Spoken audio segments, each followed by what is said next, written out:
오늘 우리에게 주시는 말씀 누가복음 9장 28절로부터 33절의 말씀입니다.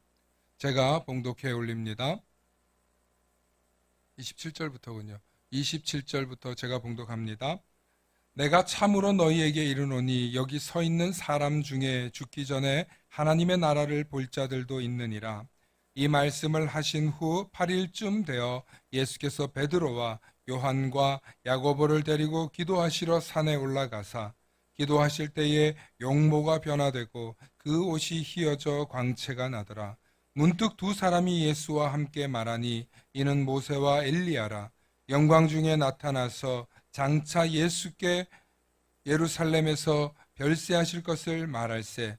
베드로와 및 함께 있는 자들이 깊이 졸다가 온전히 깨어나 예수의 영광과 및 함께 선 두 사람을 보더니 두 사람이 떠날 때에 베드로가 예수께 여짜오되 주여 우리가 여기 있는 것이 좋사오니 우리가 초막셋을 짓되 하나는 주를 위하여 하나는 모세를 위하여 하나는 엘리야를 위하여 하사이다 하되 자기가 하는 말을 자기도 알지 못하더라. 아멘. 오늘 말씀의 제목은 깊이 졸다가입니다. 오늘 깊이 졸다가라는 제목으로 말씀 들을 때 하나님의 크신 은혜가 있기를 소망합니다. 오늘 말씀은 주제가 이런 주제예요. 예수님은 누구신가? 예수님은 누구신가? 도대체 예수님이 누구시길래 이런 일이 일어나고 이런 현상이 나타나는가 하는 그런 질문입니다. 도대체 그분은 누구신가를 매우 설득력 있게 증거하고 있는 본문입니다. 오늘 본문은.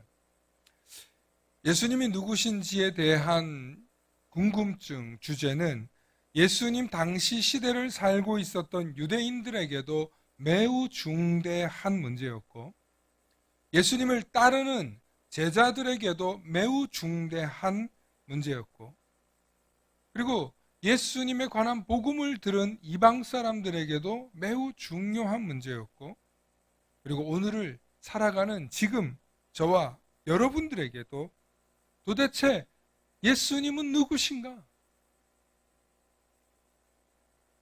예수님은 누구시길래 이렇게 많은 사람들에게 영향력을 미치고 있는 걸까? 우리는 예수님을 누구라고 하느냐? 저와 여러분들은 예수님을 무엇으로 보느냐에 대한 이야기입니다. 마치 예수님을 본래부터 믿고 있었던 사람이 아니라 진짜 예수님을 알고 싶은 사람에게는 정말 중요한 질문이에요. 먼저 오늘 본문은 우리가 함께 읽은 말씀 가운데 28절에 이 말씀을 하신 뒤에 이렇게 시작으로 읽었습니다. 오늘 27절에 이런 말씀이 나오죠. 내가 참으로 너희에게 이르노니 여기 서 있는 사람 중에 죽기 전에 하나님의 나라를 볼 자들도 있느니라.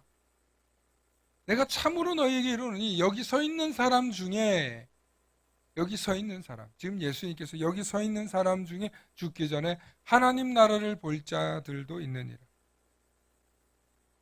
아마 오늘 27절 말씀 이하에 하나님 나라를 볼 사람들이 있다는 이 내용은 오늘 본문과 무관하지 않다. 오늘 28절 이하에 예수님께서 이런 일이 있습니다. 오늘 말씀을 하신 뒤에 여드레가 지나서 예수께서 베드로와 요한과 야고보를 데리고 산에 올라가십니다. 그리고 거기서 기도하시는데 그 얼굴이 모습이 변하고 그 옷이 눈부시게 휘어지고 빛이 났더라. 그런데 갑자기 두 사람이 등장합니다. 그리고 나타나서 예수님과 더불어 말하는데 그 사람들은 모세와 엘리야였더라. 그리고 예수님의 모습이 변모했다 이렇게 얘기합니다. 지금도 예수님의 모습이 변화된 것을 어떻게 설명할 방법이 없어서 광채가 났고 그 모습이 온통 하얗다라고 얘기합니다. 그리고 그 순간에 모세와 엘리야까지도 등장하고 그들과 함께 어떤 대화를 하시는 얘기가 나옵니다. 제자들에게는 이 체험이 굉장히 신령한 체험이, 지난주에도 말씀드렸지만 신비한 체험이었을 거예요. 그런데 이것을 하나님 나라라고도 설명할 수 있을 텐데, 중요한 건 이 경험이 이 제자들에게 동일하게 일어났고, 그리고 이 이야기를 다른 복음서들에게도 이야기를 했는데, 마태, 마가, 누가의 복음서에도 이 내용이 거의 일목요연하게 비슷한 전개를 가지고 나오고 있다는 것. 그리고 이때 변화된 예수님의 모습을 보고, 그리고 모세와 엘리야를 봤다는 이야기입니다. 실로 이 이야기는 과학적으로 설명하기는 좀 어려운 얘기. 과학적으로. 오늘날과 같이 최첨단 그래픽이 있는 시대에는 이게 좀 이렇게 상상이 되죠. 우리가 마블 영화라든지 사람이 막 변신하지 않습니까? 사람이 다른 사람으로 변하고 이런 것처럼 예수님의 그런 모습이 제자들에게 분명히 있었다는 거예요. 그런데 여기서 한 가지 좀 모순이 있는 얘기가 있어요. 뭐냐면 예수님은 평소 봐왔으니까 알아볼 수 있어요. 예수님은. 그런데 BC 876년 전에 있는 엘리야와 BC 1500년 전에 모세를 어떻게 아냐는 거야. 제자들도 본 적도 없는 엘리야와 모세라고 하는데 어떻게 그분들을 알아보냐고요. 그리고 마태, 마가, 누가 모든 복음서에서 무조건 모세, 엘리야래. 분명 제자들이 그들과 함께 있었고 그분들이 누구라는 아마 통성명이 있었던지, 아니면 예수님께서 그분들이 누구일 거다, 누구다 라고 분명히 제자들에게 얘기해 줬는데, 이 경험이 제자들에게는 부지불식간에 비몽사몽간에 깊이 졸다가 지금 경험하는 것 같은 그런 체험이라는 거예요. 오늘 이 본문 말씀은 우리가 소위 말하는 입신했다 이런 것처럼, 입신이 뭐예요? 하나님 나라에 들어갔다는 얘기 아니에요. 영적인 세계에 들어갔다는 얘기 아니에요. 그러니까 이거는 영적인 이야기가 아니고 이해할 수 없는 얘기고, 영적으로 믿어지지 않으면 믿을 수 없는 얘기라는 거예요. 예수님이 누구시길래 이런 외형의 변화, 형체의 변화뿐만 아니라 BC 876년 전에 엘리야와 BC 1500년 전에 모세까지 등장해서 예수님하고 대화를 하냐는 말이에요. 그러니까 여기서 이 이야기를 들을 때 묘하게 우리는 이야기도 잘 꾸며낸다. 참 그냥 잘 갖다 붙이네 라고 생각할 수 있는 합리적 의심을 가져야 돼요.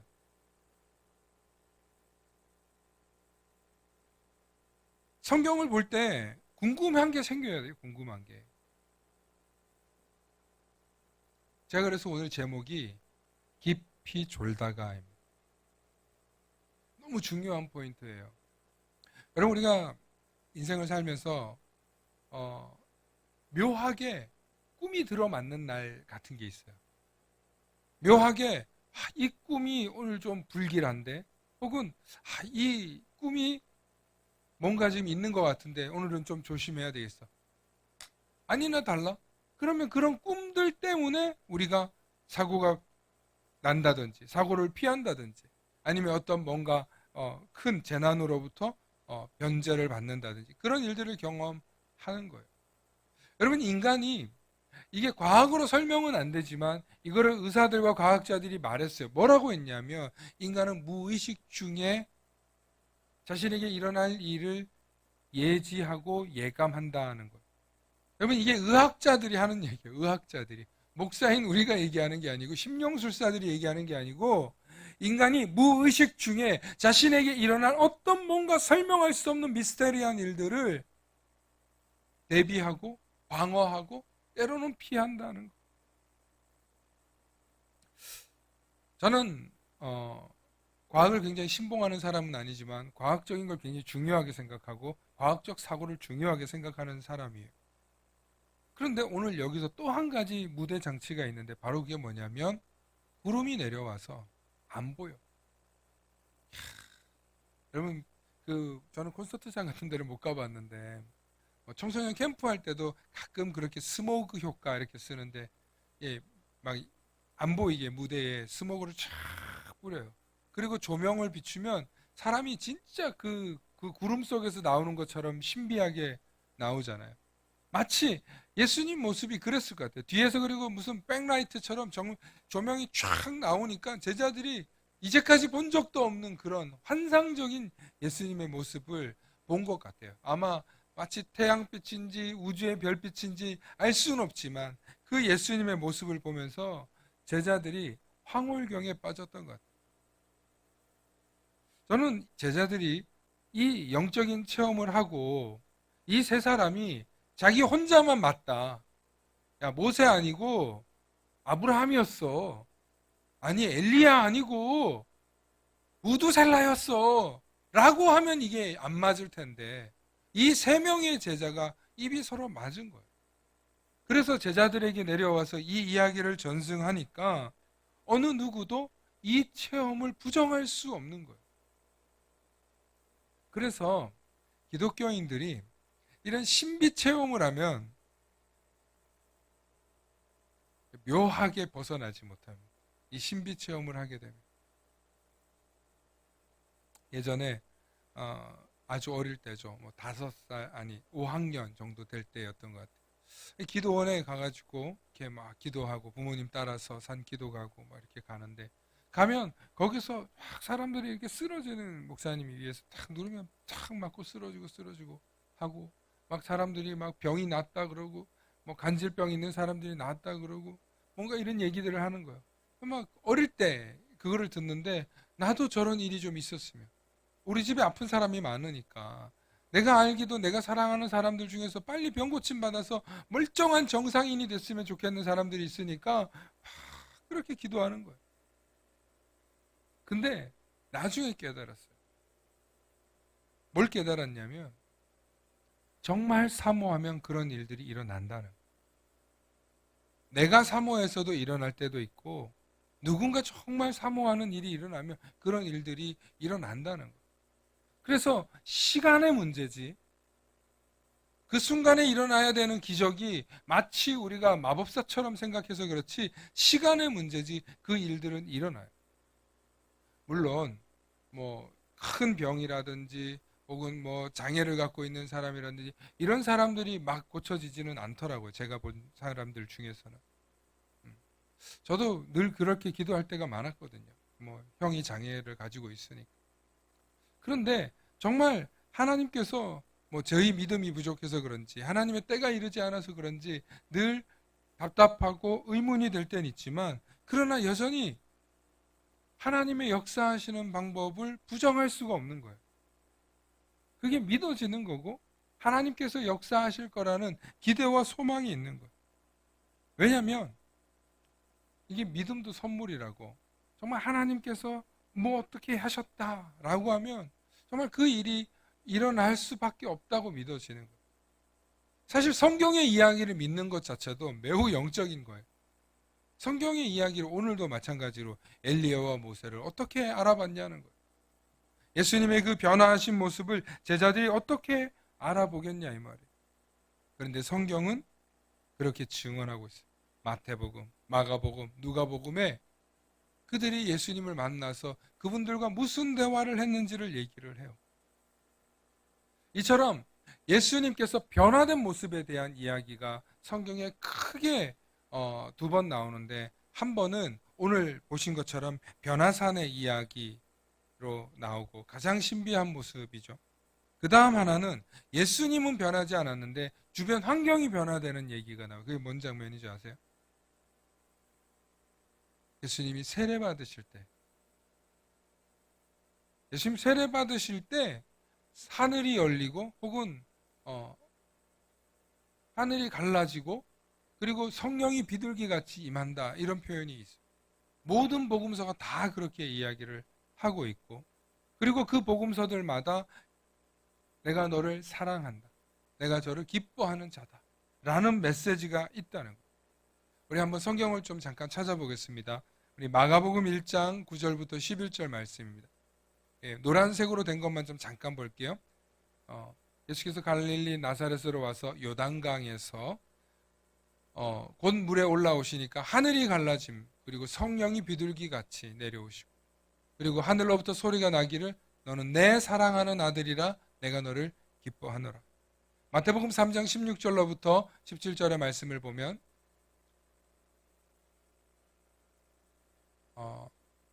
7장이 아니고 저기에 3장 16절로부터 17절입니다. 예수께서 세례를 받으시고 물 위에서 올라오셨어요. 하늘이 열리고 하나님의 성령이라는 표현을 써요. 하나님의 성령이 비둘기 같이 내려. 자꾸 성령이 비둘기하고 이렇게 표현이 돼요. 그리고 하늘로부터 소리가 있어 내 사랑하는 아들이요 내 기뻐하는 자다. 누가복음 3장에는요. 백성이 다 세례를 받을 때 예수도 세례를 받아요. 많은 사람이 받을 때 예수님도 함께 갔다는 거예요. 격식을 차리지 않고 받으셨다는 거죠. 기도하실 때 하늘이 열리고 성령이 비둘기 같은 형체로 뭔가 이렇게 디테일하게 설명하고 싶어 했던 것 같아요. 누가는. 그리고 강림하시더니 하늘로부터 소리가 나서 너는 내 사랑하는 아들이다. 내가 너를 기뻐하노라. 매우 통일되고 그리고 물론 이 성경의 근거가 되는 마가복음, P자료, Q자료 이런 얘기들 하는데 그 이야기들 속에서 원조가 되는 성경을 패러디했다라는 말도 있어서 그렇지만 중요한 건 이 말씀들이 공통적으로 지목하고 있는 게 있다는 거예요. 바로 하늘이고 성령이 비둘기같이 그리고 내 사랑하는 아들이다. 내가 기뻐한다. 이 표현을 얘기를 해요. 근데 여기서 주목할 것은 하늘이 열리고 성령이 비둘기같이 임하는 거예요. 네. 도대체 비둘기같이 임한다는 게 뭘까? 막 뭐가 쏟아져서 내리듯이 하는 그런 느낌일 때문에 비둘기 같다고 했던 걸까요? 이 세 가지는 예수님이 누구신가를 말하려고 하는 거예요. 예수님이 누구신가? 예수님은 하나님의 아들이라는 거예요. 하나님이 기뻐하시는 분이라는 거예요. 하나님의 아들로서 이제 이 세상에 오셔서 하나님의 아들로서 사역의 시작을 알리는 게 바로 예수님이 세례를 받으시는 장면이에요. 예수님께서 세례를 받으시면서부터 본격적으로 복음을 전파하십니다. 이처럼 성경은 예수님이 누구신가에 대해서 증언하고 있고 설명하고 있고, 아니 우리에게 우리가 납득할 만하게 해명할 이유가 있어요. 왜냐하면 예수를 믿으면 구원을 받고 예수를 믿어야만 우리가 영생을 얻고 예수님 때문에 우리가 살 수 있고 자유할 수 있다는 것을 알았기 때문에 예수님이 누군지에 대해서 우리에게 중요하고 중대한 질문 속에서 설명해 줘야 된다는 거예요. 그래서 우리는 예수님을 누구로 고백할 거냐는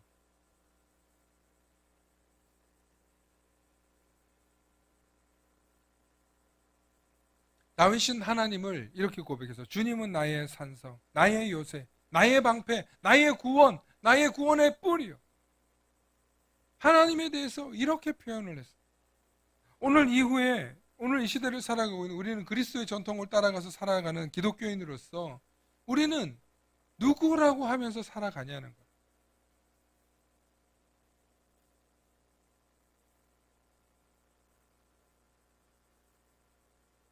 그런데 오늘 성경은 예수님께서 왜 오셨는가를 말하고 있는 장면. 우리 누가복음 9장 2절로부터 13절 말씀 한번 좀 보여주세요.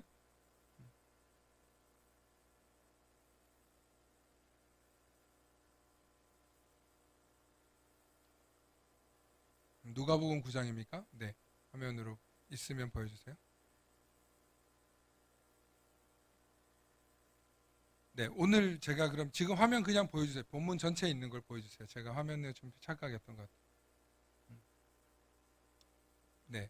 마가복음과 마태복음과 누가복음이 공통되어 있는데 지금 누가복음의 이야기 가지고 보여주고 있는데 여기서 31절 말씀이 중요해요. 예수께서 예루살렘에서 별세하실 것을 말할세.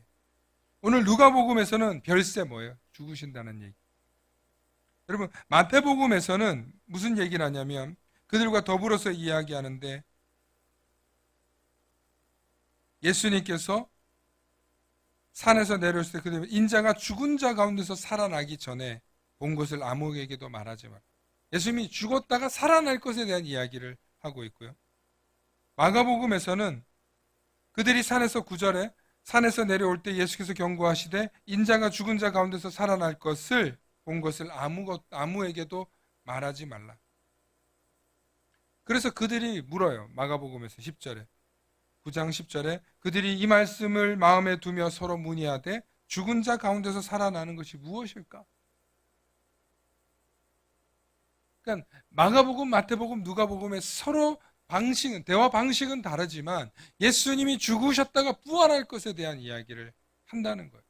오늘 누가복음에서도 예수님의 용모가 변화되는 이야기를 하는데 예수님이 장차에 대한 일을 얘기하는데 모세와 엘리야와 얘기하는데 예수님이 이 땅에 왜 오셨는가를 모세와 엘리야의 전통 속에서 예수님이 죽으시고 부활하실 것에 대한 이야기를 나눴다는 거예요. 제자들은 이게 무슨 얘기인지도 몰라요. 그런데 어떻게 성경의 저자는 이것을 알았을까? 나중에 부활 이후에 예수님이 가르쳐 주었기 때문에. 예수님이 이 세상에 오신 목적이 무엇인지를 오늘 본문은 말하고 있다는 거예요. 예수님의 어떤 용모가 변화된 것이 중요한 것이 아니라 본질은 예수님이 왜 오셨냐는 거예요. 왜? 저를 보여주세요. 예수님이 이 땅에 왜 오셨는가? 이 땅에 자기 백성들을 구원하시고 온 인류에게 죄와 사망의 권세로부터 벗어날 수 있게 하시려고 십자가에 달려 죽기 위해 오셨다는 거예요. 그러므로 사랑하는 성도 여러분, 예수님은 우리를 위해 죽기 위해 오셨고 다시 사심으로 소망을 주기 위해 오셨다는 거예요.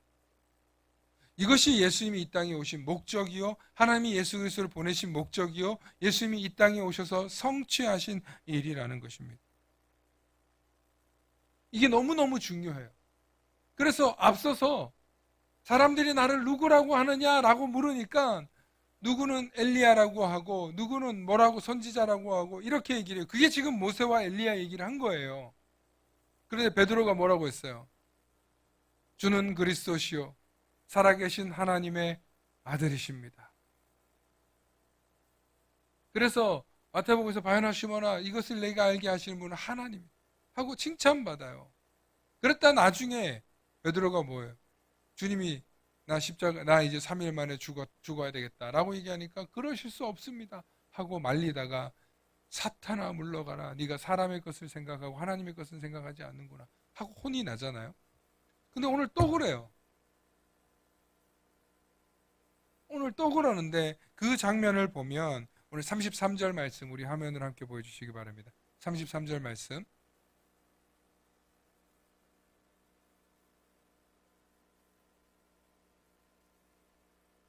우리 함께 읽습니다. 시작.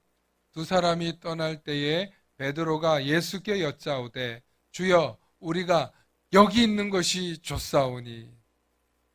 우리가 초막셋을 찍고 이 중요한 게 아니에요. 베드로는 지금 우리가 여기 있는 게 좋다는 거예요. 너무 환상적인 체험하고 너무 만족스럽고 와 하나님 나라를 체험하고 있는 거죠. 하나님 나라를 경험하고 있는 거예요. 그러니까 너무 좋으니까 베드로가 뭐라고 해요? 여기 있는 게 좋사오니. 여러분 이게 우리인 것 같아요. 되게 신앙생활 이렇게 하시다가 인생이 너무 힘들잖아요. 그러면 빨리 가고 싶다 소리예요. 빨리 가고 싶다. 하나님 나라 빨리 가고 싶다. 그러니까 인생이 너무 힘들고 고달프고 그러면 사람들이 빨리 하나님 나라 가고 싶다 그래요. 그런데 좀 자식도 잘 되고 내 인생이 복이 많고 좀 아이들 크는 건 보고 가야지. 내가 뭔가 이것저것 해야지. 응? 라고 생각하면서 생각이 바뀌어요. 그렇잖아요. 인생을 사신 분이 몇 명 없어서 그런데 제가 보니까 그래요. 장로님 그래요, 안 그래요? 인생이 좀 편안하고 이제 좀 양지같이 해 뜨면은 애들 크는 거는 보고 우리 손주들 시집장가 가는 건 보고 근데 인생이 너무 힘들어. 에이씨 이런 새끼들 다 안 봤으면 좋겠어. 주님 나 좀 빨리 데려가 주세요. 바로 지금 베드로와 그 나머지 제자들도 오늘 여기 너무 좋은 거야. 와, 안 내려가고 싶은 거야. 주님 여기가 좋사오니 여기서 제가 오늘 초막을 짓겠습니다. 허락만 해주십시오. 지금 그러고 있는 거예요. 근데 자기가 무슨 말 하는지도 모르더라. 그게 우리 인생인 것 같아요. 우리가 중국 고사성어에 보면은 인생은 일장춘몽이다. 그런 말이 있잖아요. 여러분, 우리 인생은 일장춘몽이 아니에요. 우리의 인생은 목표가 있고 사명이 있고 이 땅에 보내신 하나님의 확실한 계획이 있어요. 좋은 집을 사고 좋은 차를 타고 좋은 아이를 키워서 어떻게 인류대를 되고 부자가 되고 재벌이 되고 성공하는 게 아니에요.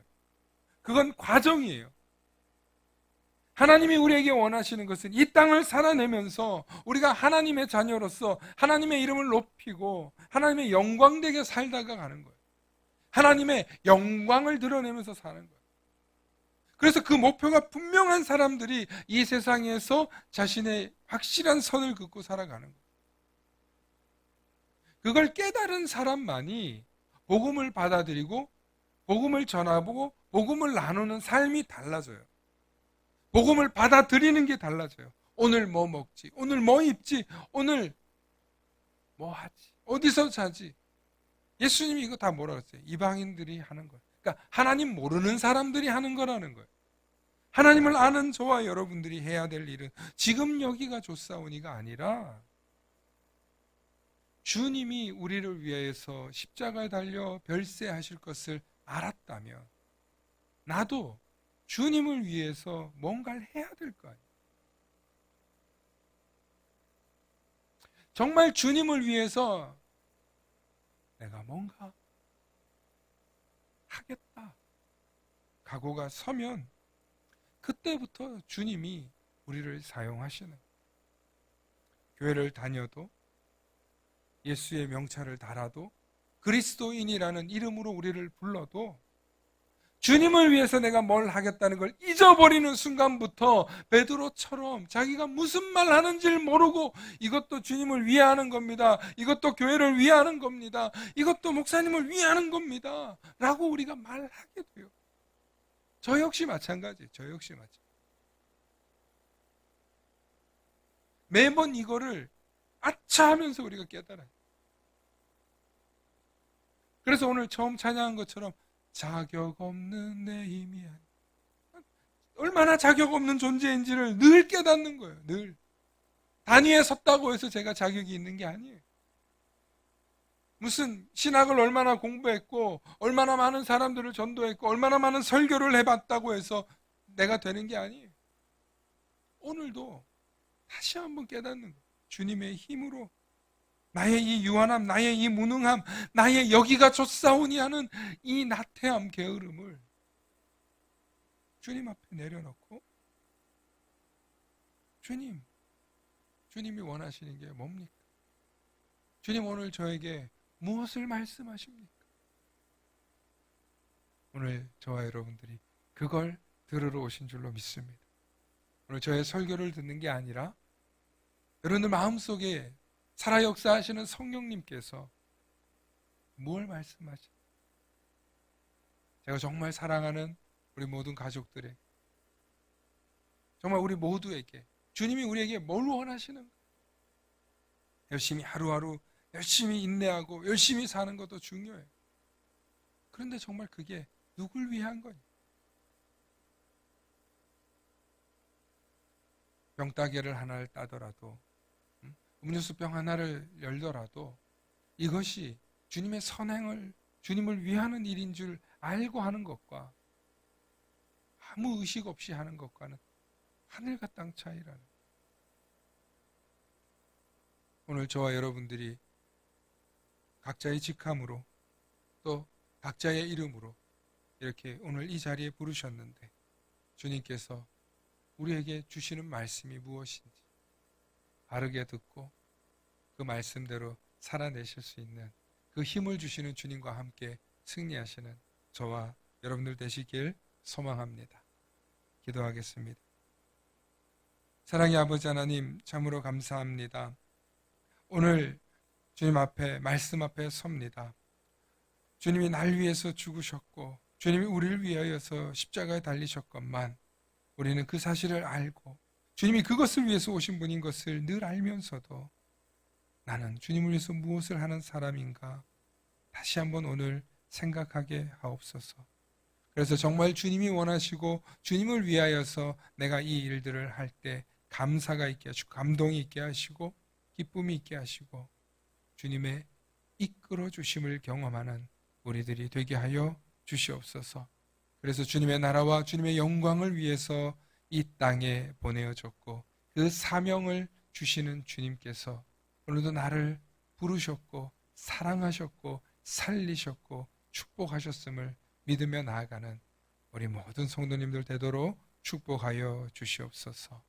감사드리며 우리 주 예수님 이름 받들어 간절히 기도하옵나이다. 아멘.